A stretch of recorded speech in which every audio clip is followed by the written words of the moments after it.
this video, I'm going to be covering how to use Affinity Photo to blend a photo into a background image for the purposes of making it look really nice in text.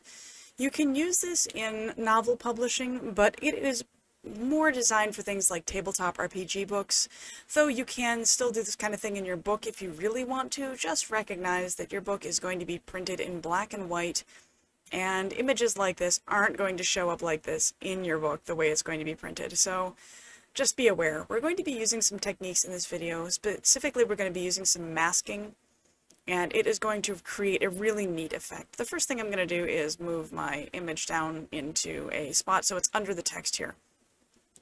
As you can see, I've got an image that is bigger than the place that I have planned for it to go. I have planned for it to go in that spot that says third page single column.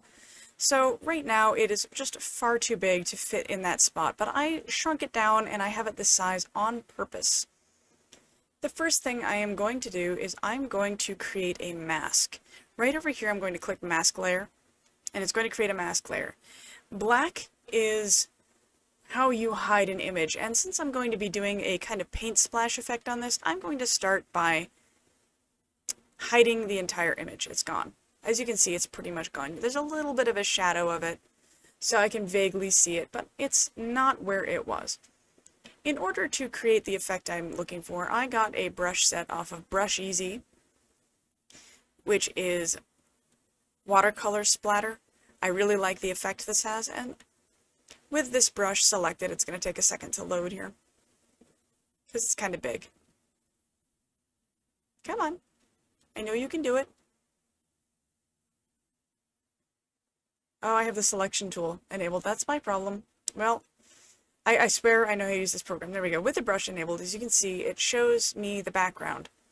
So I'm just going to kind of start splashing this in so that it looks like it's sort of painted onto the page. I'm going to grab some different brushes. You don't want to use the same brush over and over because that will create the same texture to the edges, and it'll be a repeating texture that isn't going to look realistic. Now, obviously, what I'm working on is a photo. So in order for me to work on that photo, it's going to look like there's a photo on here, but I'm just adding a little bit of extra pizzazz by making it look a little bit more like it was painted on. And despite the fact that the image goes all the way over, like here, you see the hard edge where it cuts off, I'm avoiding putting this mask into that hard edge because that is going to create a far more sharp appearance to it. And so I really want this to look more like drippy, splattery paint than I do anything else. Right now I'm just going to kind of fill in the middle here. So it doesn't matter that I'm using the same brush. But back down to the edges, we want to get back into using some different brushes for each of these spots just to create that differing texture all the way along, because if we have it repeating, as I said, it's not going to look realistic. So let's just kind of finish up here. This is a stock image that I downloaded from Pixabay. It is not one that I purchased. It's not, but I'm not trying to make money off of this video, so there we go. So now we have that masked, and you can see it looks actually pretty nice on the spot. But there is something else that I'm going to do that is going to elevate this just a little bit more. So underneath that image on a new layer, as you can see I have a new layer here, I'm going to take these watercolor brushes, and if you hold down the Alt key, and then as you can select a color, right? And now I'm going to start putting color behind it. And this color is actually going to stick up into the text. It'll create this really neat splash effect. So the text is going to be kind of over it. Now, if you're not careful, you can end up with very difficult to read areas as a result of this technique. So I'm going to show you how to work through that in a minute here once I'm done with adding all of this neat background sort of splashy effect. As you can see, I'm kind of picking colors from the area that this is going.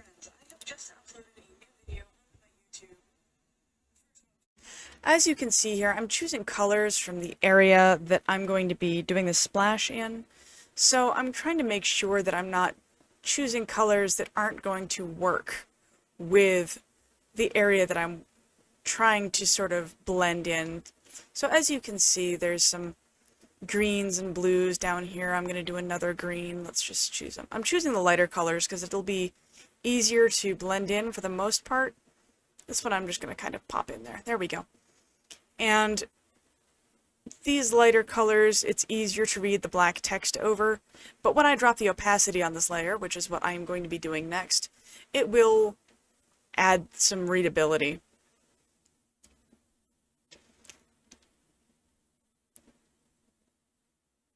Let's see. I just used that brush, didn't I?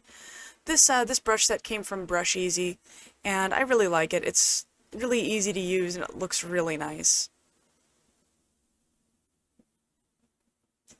It has a really cool, like, watercolor splash effect, and since I do watercolor painting, that is something that I particularly like. What I'm doing by pulling these splashes, like, way outside the text here, is there are a couple options. Now, I could have kept this edge really, really tight in and really close to the image so that it just followed the edges of the image, but since I wanted to do something a little bit more dramatic with it, I'm actually allowing it to splash outside the text. Now we're going to scroll. Oh, that's the wrong. We're going to zoom out, and you see how nice that looks on the page. But it is a little hard to read at points. So here's what we're going to do. We're going to take the opacity over here, and we're going to drop it until it's easy to read. So even if this paint splash is going behind the words, it's still easy to read the words, and it's not going to be lost in there anywhere. Alright, so what I did is I actually, in order to do this, is I exported the page that I was working on as a document and imported that into my photo editing program so that I could see all of the pieces and see the layout. However, when we're ready to export here, I'm going to hide all of these layers, including the background layers, so that all that we're left with is this full transparency item, and we are going to save this. So give me just a second to save this, and I'll show you how it works when I pull it into my document for the publishing software. Here we are in my publishing software. You can see that I have the same image, the same page that I was using previously. The only thing that's missing is that shadow, which I removed for the purposes of this video, but it is in here, I promise. You can see it on some of the other pages. I'm just hiding it right now. So, the first thing you're going to do is you're going to pull the image into this. I've already imported it. So we have this right here. And I have placed it on the page. This is a large PNG, so it is here on the page. I've placed it underneath all of the text. You can see it's at the bottom underneath the text. The reason you don't want it over the text is if you put it over the text, you can see how it is going to sometimes eat into the text, or it can wash it out and make it harder to read. And one of the most important things in typesetting is ensuring that what you've made is readable. And that's just not good practice to make it unreadable. So I've adjusted it a little bit so it's underneath the text, and the text is very readable over the top of these watercolor splashes I put in the background in the previous segment. It looks really nice here, and as you can see, it's blended into the space behind it, which is one of the things that I was trying to go for. If you don't actually blend an image into the background and just place it in a square, it can work, but it doesn't look anywhere near as polished, and it certainly isn't as pretty. It creates just this kind of square blank blah. Like, you can use this, but it's not very graphically interesting. Whereas doing this is far prettier. Now there's one more step in this, and that is going to be to remove the previous master page underneath it. That's you see the box here, that's part of my master page. And in order to not have some weird white showing at corners, I'm going to remove that and replace it with the base master page, which does not have that box in there. So I'm going to go in here, apply master, we're going to apply the base page, replace existing, and there you go. You can see that bit of white has disappeared. So that creates a much prettier blended image on the page and will look far better than the other means that may have been used before. There are, of course, many different methods of going about blending one of these images into a page. You can add a border around a square box to create like it belongs there, like adding some kind of filigree or something to show that it belongs in this space is a good idea. You can go with other styles of blending into the background. It doesn't have to be the watercolor splash. I really like the splashy image. It makes me think of 5th edition, and right now that style is really evocative and really all over the place, so it's a great way to kind of tie your thing in if you're doing a TTRPG. But there are a whole lot of different ways you can do this. There are many different blending styles, but this one is the one that I've chosen, and I think it's really pretty and just creates a nice effect on the page. It creates also it makes it stand out beautifully, and there are a lot of, you want your art to stand out on a page. If you're going to be including art in your book, well, this is more designed for books that have the full color printing, such as a TTRPG or something of this flavor. It can also be done in fiction. Just remember that in most fiction books, when you print it, it's going to be in black and white. So if you're going to be doing this and doing this kind of thing, you're going to want to ensure that your image here is going to look right in black and white. So I'm just pulling this into this mode, and I will, let's see, let's just go with default.